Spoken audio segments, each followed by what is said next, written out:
Hello lovely people, welcome back to this channel. If you have been following developments across the African continent, then you know that something historic is taking shape right now in West Africa, and it is happening faster than most people expected. Today, we are diving deep into one of the most significant industrial developments Ghana has seen in recent memory. We are talking about the emergence of a full-scale electric vehicle assembly plant, a project that, if everything goes according to plan, will fundamentally transform not just Ghana's economic identity, but potentially reshape the entire West African automotive landscape for generations to come. Now, before we get into the details, I want you to understand something. This is not a rumor. This is not speculation. The machinery of institutional collaboration is already in motion, and the conversations that need to be happening at the highest levels of government and industry are already happening. Ghana is not simply dreaming about a future in electric mobility, it is actively building one brick by brick, policy by policy, and meeting by meeting. But before we get into the details, kindly hit the like button and subscribe if you haven't. Let us get into it. At the center of this story is a high-stakes strategic engagement between some of Ghana's most powerful investment and revenue institutions and an international company identified as HM & Company.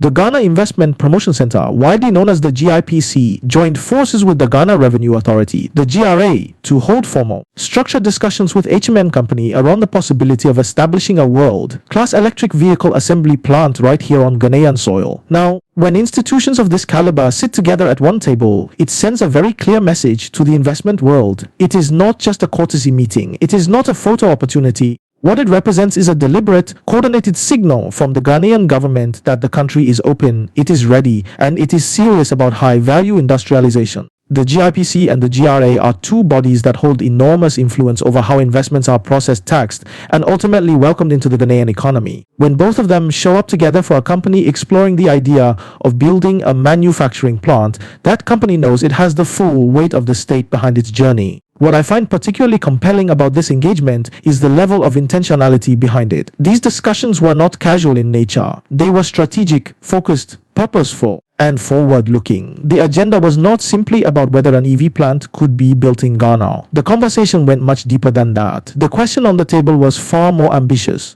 How does Ghana position itself as the central hub for electric vehicle manufacturing across the entire West African region?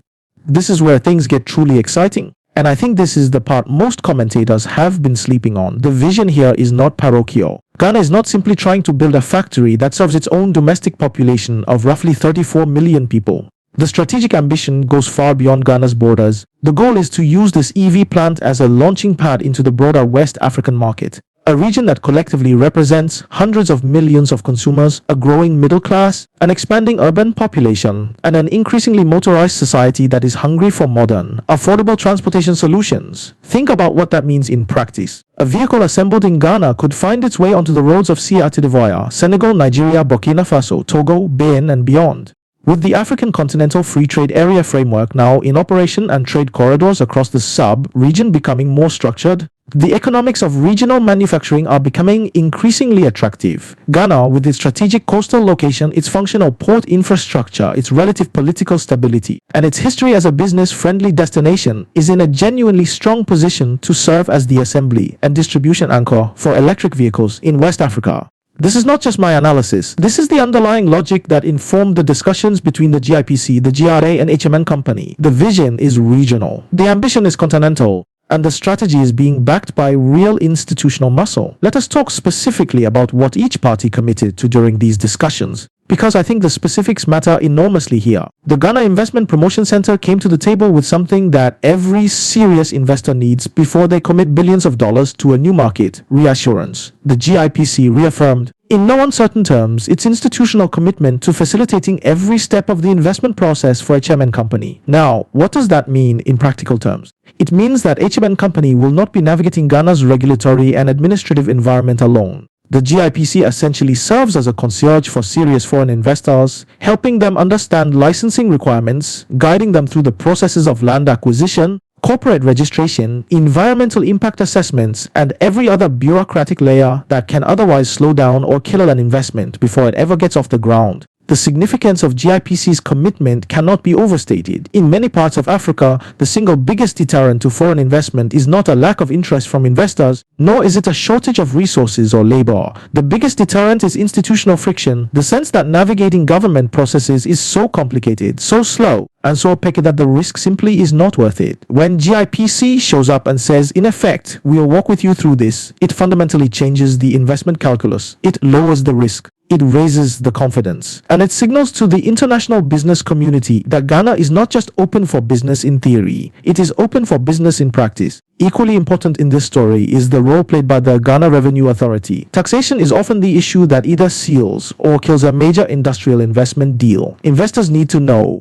before they commit capital, exactly what their tax obligations will be, what incentives are available, what exemptions might apply, and how disputes, if any, will be handled. Ambiguity in the tax environment is not just an inconvenience for investors, it is a deal-breaker. The Ghana Revenue Authority stepped up in a very meaningful way during this engagement by pledging to provide clear, transparent, and comprehensive regulatory guidance to HMN Company on all matters relating to tax requirements. This is significant on multiple levels.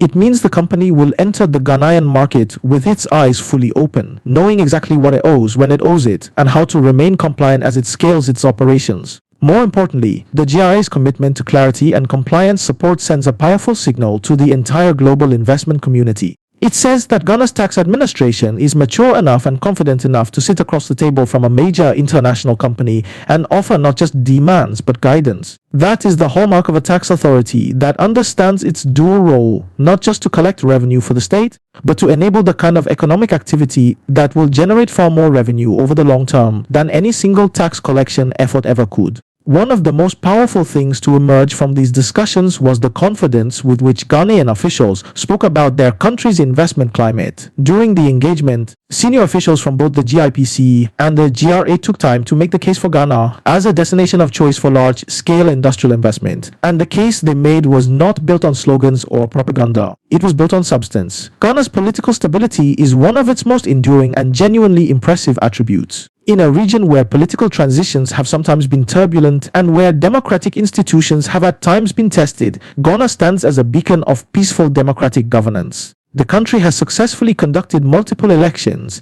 achieved peaceful transfers of power between political parties, and maintained a system of governance that, while imperfect, is consistently regarded as one of the most stable and functional in sub-Saharan Africa. This political stability is not merely a point of national pride, it is a direct economic asset. Investors, particularly those looking to commit significant capital to long-term industrial projects, place enormous value on political predictability. They need to know that the government they sign agreements with today will still honor those agreements in 5 years, in 10 years, and beyond. Ghana's track record on this front is genuinely compelling, and it is a key reason why the country consistently ranks among the most attractive investment destinations on the continent. Beyond political stability, officials highlighted Ghana's broader business environment, its legal system, its relatively transparent institutions, its skilled labor pool, its infrastructure, and its connectivity to the global economy. These are not trivial factors. They are the building blocks upon which any serious industrial project must be constructed. Perhaps the most strategically reassuring aspect of this entire development is the commitment made by both the GIPC and the GRA to provide ongoing,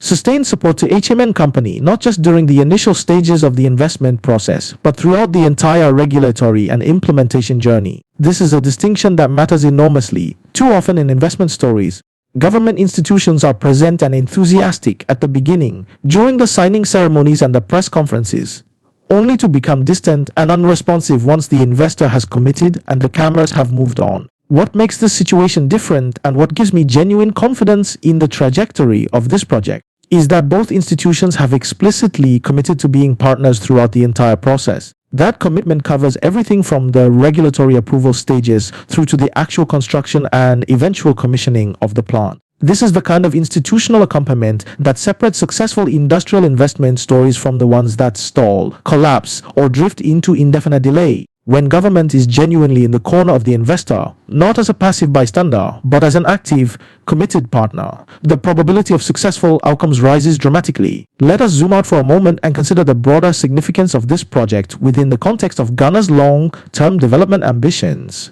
For decades, Ghana has aspired to move up the value chain, to transition from being primarily a producer and exporter of raw materials to becoming a country that adds value, creates manufacturing jobs, builds technical capacity, and participates in the global economy not just as a source of commodities but as a producer of finished goods. The electric vehicle assembly plant represents a genuine opportunity to accelerate that transition. If successfully established, it would create direct employment in manufacturing, engineering, logistics, and quality control. It would stimulate demand for supporting industries, component suppliers, maintenance services, charging infrastructure, and the broader ecosystem that electric mobility requires. It would build local technical expertise in one of the fastest growing sectors of the global economy, and it would attract further investment from companies and institutions looking to participate in what many analysts already regard as the defining industrial revolution of the 21st century. The electric vehicle sector globally is not slowing down, it is accelerating. Every year, more governments around the world are committing to phasing out internal combustion engine vehicles.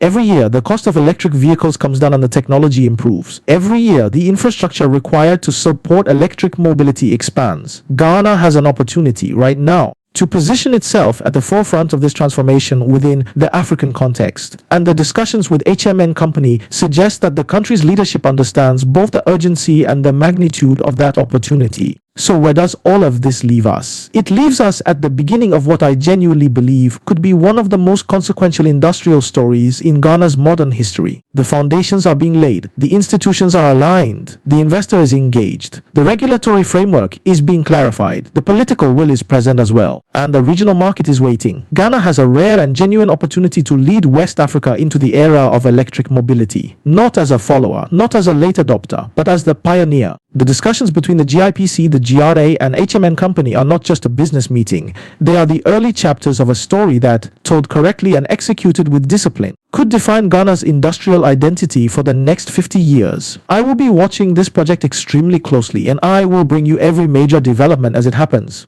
If you found this analysis valuable, make sure you like this video, subscribe, and hit the notification bell so you never miss an update. Drop your thoughts in the comments. I want to know whether you believe Ghana can truly become the electric vehicle manufacturing capital of West Africa. Until next time, be sure to check this video out.